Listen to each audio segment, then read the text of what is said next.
নমস্কার বন্ধুরা, আশা করি তোমরা ভালো আছো। আমিও ভালো আছি তোমাদের আশীর্বাদে আর ভগবানের আশীর্বাদে। আজকে চলে আসলাম একটা নতুন ভিডিওর মাধ্যমে।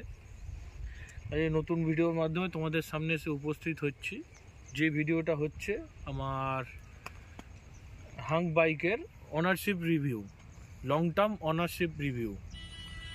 এটা গাড়িটার বয়স হয়েছে প্রায় 8 বছর আর চলে গেছে প্রায় 45,000-এর কাছাকাছি। তা চলে আসো, তা মিটারে তোমাদের দেখিয়ে দিচ্ছি কতটা চলেছে।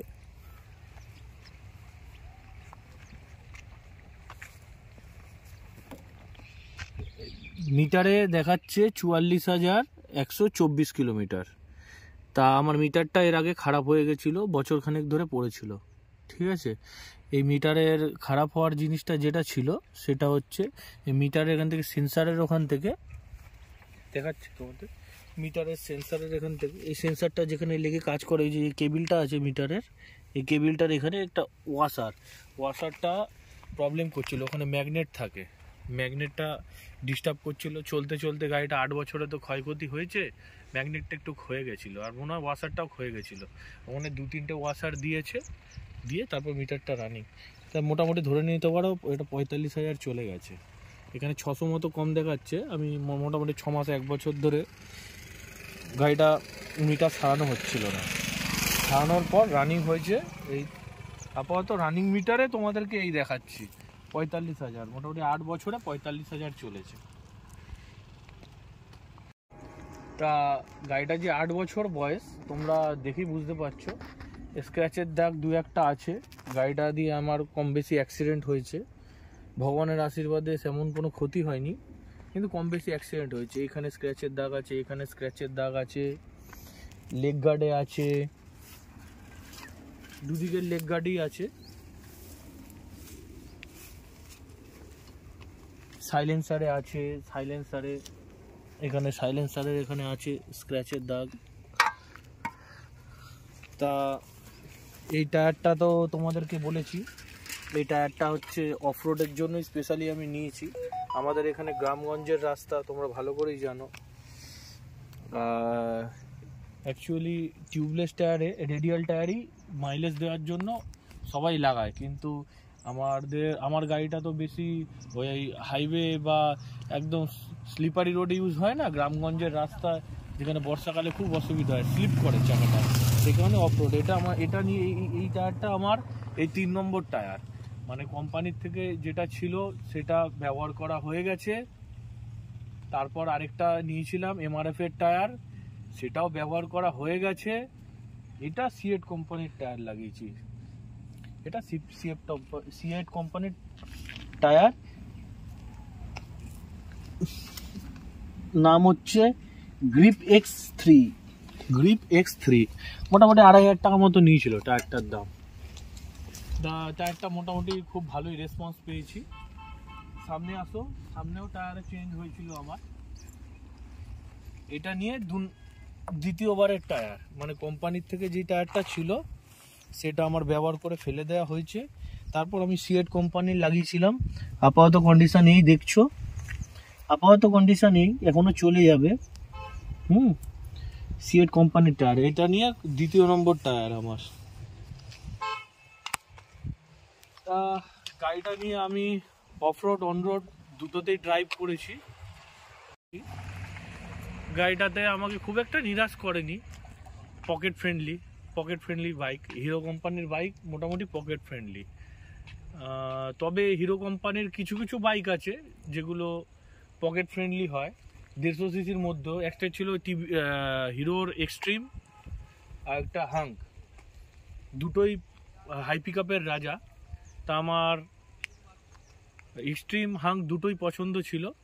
সেই সময় যখন আমি কিনতে গেছিলাম এক্সট্রিম সিবিজেড এক্সট্রিমটা পাইনি, আমি হাংটা নিয়েছি। তো যাই হোক, নেওয়ার শুরু থেকেই তোমাদের একটা ভিডিও আছে, বলেছিলাম মোবিল মানে ইঞ্জিন অয়েল নিয়ে। সেই ভিডিওটাও তোমরা দেখে নিতে পারো, যেখানে আমি মতুল ভার্সেস ক্যাস্ট্রলের কম্প্যারিজন ভিডিও করেছি, তোমরা আগেও দেখে নিতে পারো। শোরুম স্ক্যাম যে কত বড় স্ক্যাম, আর সাধারণ মানুষ, সাধারণ বাইক যারা রাইডার তাদের কতটা পকেট কাটে বা কতটা ক্ষতি, আমি শোরুমে একদম বিশ্বাস করি না। শোরুমে একদম বিশ্বাস করি না। বিশ্বাস যদি করতে হয় তুমি লোকাল দোকানকে বিশ্বাস করো, যে তোমার পরিচিতি। আমি শোরুমকে একদম বিশ্বাস করি না। শোরুমে দেওয়ার পর আমার গাড়িটা খারাপ করে দিচ্ছিল, ইঞ্জিন নয়েজ পর্যন্ত আসছিল, কিন্তু ভগবান আমার সাথে আছে। যাই হোক, বন্ধু বান্ধবরা পরিচিতি গ্যারেজের সাজেশন নেওয়ার পর গাড়িটা আমার এখনও টিকে আছে। আর গাড়িটা যে আমাকে সার্ভিস দেয় মোটামুটি 1 লিটার তেলে গাড়িটা মোটামুটি লোকালেও 45 দেয়, আর হাইওয়েতে মোটামুটি চালালে 50-র কাছাকাছি দাঁড়িয়ে যায়, 50-এর কাছাকাছি মাইলেজ দিয়ে দেয় হাইওয়েতে, আর লোকালে 45 দিয়ে দেয়। এই কারণে গাড়িটা আমি রেখেছি। মোটামুটি আমার দৈনন্দিন কাজে গাড়িটা খুবই ব্যবহার হয়। গাড়িটা তোমার সিঙ্গেল ডিস ভার্সন, তোমরা দেখতেই পাচ্ছ। সেই সময় আমি সিঙ্গেল ডিস নিয়েছিলাম, ডবল ডিস নিইনি আমি, সিঙ্গেল ডিস ভার্সন। পিছনেরটা ড্রাম আছে, পিছনে ড্রাম ব্রেক। তা আমার যে ধরনের গাড়ি চালাতাম, খুব জোরে রাইড করতাম না, সেই কারণে আমার সেই সময় চলে গেছিলো। কিন্তু এখন ডবল ডিস্ক আমার অ্যাপাচি আছে আরেকটা, তোমরা জানো।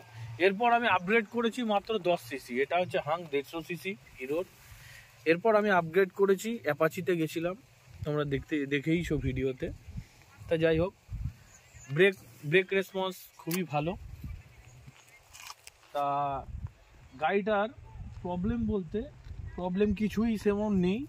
মাইলেজের রাজা গাড়িটা, মোটামুটি মাইলেজ খুব ভালো দেয়। বর্তমানে 8 বছরের মধ্যে তোমরা একটা জিনিস মানে শুনলে অবাক হবে, আমার এখনো চেন কিট চেঞ্জ করা হয়নি। এই মিস্ত্রি বললো জাস্ট এবার করে নিতে চেন কিটটা।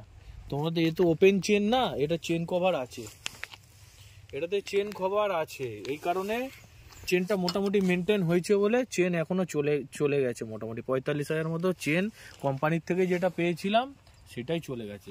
ক্লাচ প্লেটও এখনো চেঞ্জ করতে হয়নি। তাই যাই হোক, সময় হয়ে গেছে, কিন্তু আমি মনে করছি মোটামুটি এখন স্পিড খুব একটা খারাপ দিচ্ছে না, তা গাড়িটার থ্রোটল রেসপন্স খুব একটা খারাপ না। তবে অ্যাপাচির মতো অত টর্ক নেই গাড়িটাতে, কিন্তু লোড বহন করতে পারে গাড়িটা। এটা দেখেছি, এটা লোড বহন করতে পারে খুব, ডবল ট্রিপল। এই গাড়িতে 4-5 জন বসেও গেছি। যাই হোক, এই কারণে সকারটার কন্ডিশন মোটামুটি খারাপ হয়ে এসছে, চেঞ্জ করার সময় হয়ে এসছে, কিন্তু এখনও করিনি। তারপরে যখন এরপর গ্যারেজে যাব, টাকা পয়সা হলে সকারটা আমাকে একটু তুলতে বলেছে, হয় তুলে সাকসেস হবো, আর নয়তো সকারটা ফেলেই দিতে হবে। এখন বর্তমানে ইঞ্জিনের যে কন্ডিশন, চলে যাবে। ইঞ্জিনের হেড থেকে একটু মোবিল লিক করছে,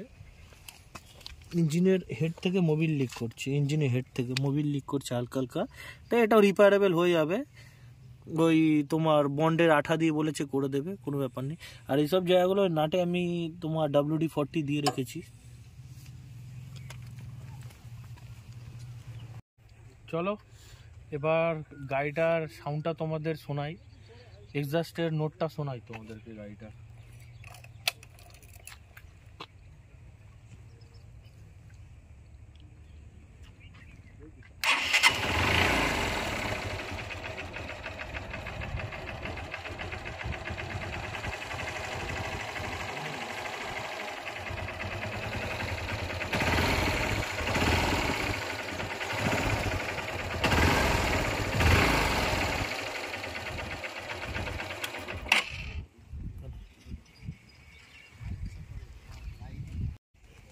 তা গাড়িটা সেই সময় ফুয়েল ইঞ্জেক্টর না, সেই সময় কার্বোরেটর ভার্সন ছিল।